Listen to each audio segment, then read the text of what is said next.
Welcome to wild would. నేను మీ anchor Zakir Hussain. ఇక liquor scam లో కసిరెడ్డి రాజశేఖర రెడ్డి గారు అసలు ఎక్కడున్నారు, ఏంటి, ఇండియాలోనే ఉన్నారా లేకుంటే వెళ్ళిపోయారా అనేది ఇప్పుడు చర్చనీయంగా మారింది. సో దీని గురించి డిస్కస్ చేద్దాం. ప్రస్తుతం మనతోటి పొలిటికల్ అనలిస్ట్ అంకంరావు గారు ఉన్నారు. వెల్కమ్ చెప్పేద్దాం. Hi sir. అయ్యమ్మా.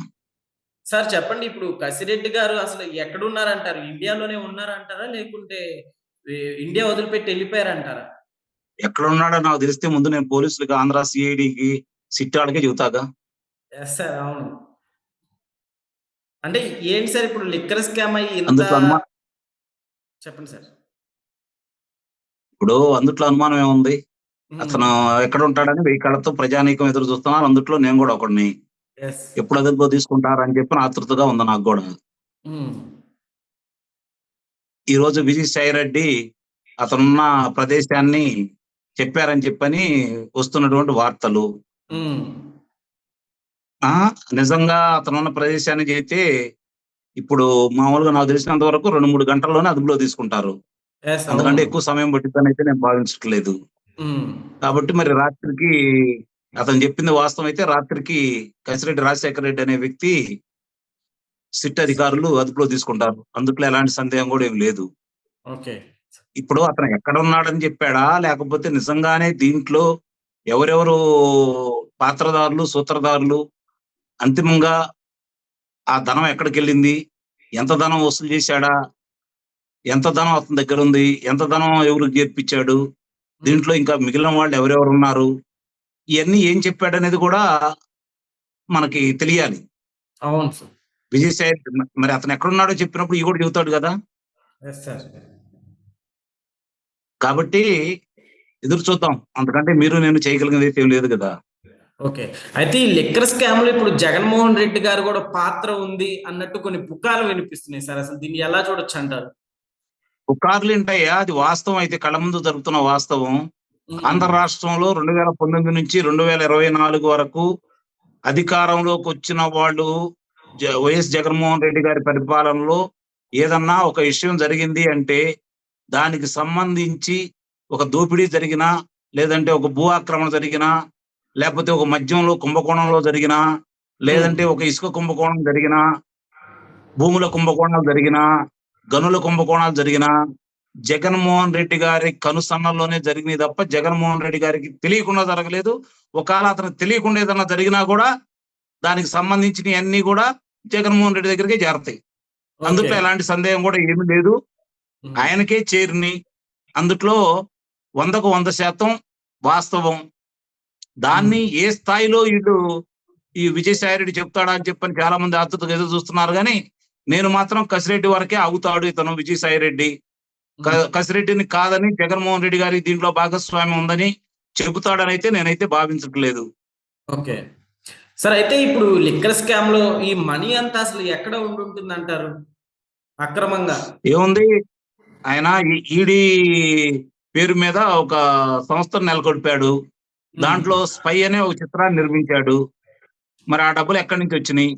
మరి బెవరేజ్‌కి సంబంధించిన చాలా ఒక ముఖ్యమైనటువంటి బెవరేజ్ వాళ్ళు రూ. 1000,00,00,000 హైదరాబాద్‌లో ఉన్నటువంటి ఒక బంగారు నగల దుకాణానికి బదిలీ చేశారని, ఓకే. దాన్ని ఆహ్, ఆ ధనాన్ని వాళ్ళు తీసుకున్న తర్వాత కసిరెడ్డి రాజశేఖర రెడ్డి అనే వ్యక్తికి బంగారం, వజ్రాలు అందజేశారని ఆ రూ. 1000,00,00,000 సంబంధించి ప్రపంచం మొత్తం కూడై కూస్తుంది. మరి హ్మ్. అలాంటియి ఇంకెన్ని జరిగినాయో విచారణలో బయటికి రావాలి. ఓకే. ఆంధ్ర రాష్ట్రంలో ఒక 1,20,000,00,00,000కి మద్యం అమ్మకాలు జరిగినియి. హుహు. మరి దానికి సంబంధించి రమారమి 30-40% వాళ్ళకి డబ్బులు మిగిలినియి. మరి ఆ డబ్బులు ఎక్కడి నుంచి అట్లా గాకుండా వాళ్ళకి సంబంధించింది కాకుండా, వాళ్ళు తయారు జేసింది గాకుండా, బయట సంస్థలకు సంబంధించి వాళ్ళకి కమిషన్‌లు వసూలు జేయడం కోసం కసిరెడ్డి రాజశేఖర రెడ్డి అన్ని కార్యక్రమాలు జేశాడని చెప్పని ఇప్పటి వరకు ప్రచారం జరుగుతా ఉంది. హ్మ్. మరి ఈ లెక్కలన్నీ చూసుకుంటా ఉంటే నిజంగానే ఈ ధనమంతా ఎక్కడికెళ్ళింది? హ్మ్. శ్రీకృష్ణదేవరాయలు గారు చెప్పినట్లు లోక్‌సభలో విదేశాలకెళ్ళిందా?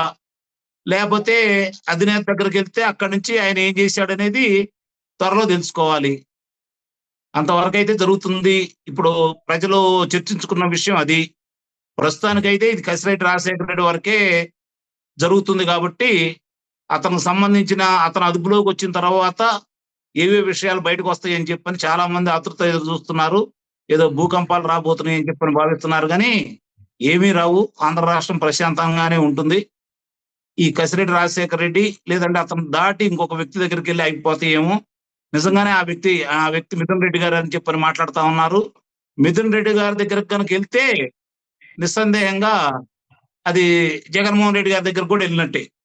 ఓకే. అందుట్లో ఎలాంటి సందేహం అంటే ఏమి లేదు. హ్మ్.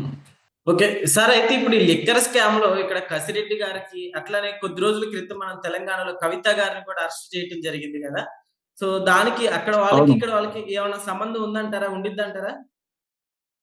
నిస్సందేహంగా వాళ్ళకి ఉంటుంది కదా. శరత్ చంద్రారెడ్డి ఢిల్లీ మద్యం కుంభకోణంలో ఆయన వాళ్ళకి తప్పు చేశాను, వాస్తవాలు చెబుతానని ఒప్పుకున్నాడనే కదా ఇప్పటి వరకు ఆయన బయటకు వదిలేసింది. హ్మ్.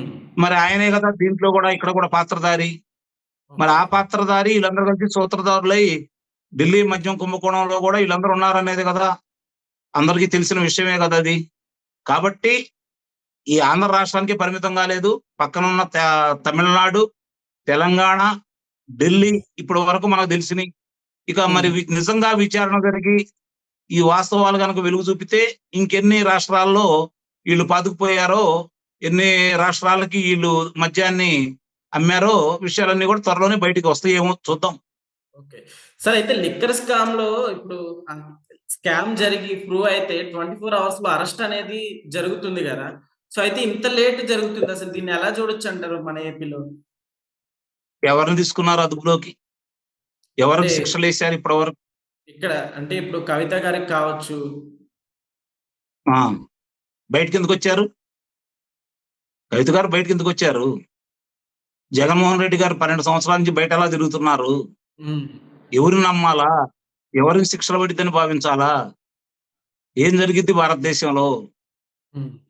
చెప్పండి. సార్ ఇప్పటి చెప్పండి. వరకు నాకు తెలిసినంత వరకు కొన్ని వేల మంది మీద అభియోగాలొచ్చి ఉంటాయి. రాజకీయ హ్మ్. నాయకుల మీద. యెస్. అందుట్లో పదుల సంఖ్యలో కూడా ఇప్పటి వరకు ఏదన్నా కారాగారవాసం శిక్ష అనుభవించారా? హ్మ్. శిక్షలు ఖరారయినియా వాళ్ళకి? లేవు గదా! మరి యెస్. ఇప్పుడేదో జరుగుతాయని చెప్పని ఎందుకు భావిస్తారు మీరు? ఓకే. నేనైతే భావించట్లేదు. హ్మ్. Okay. Okay. Okay sir. Thank you. Thank you.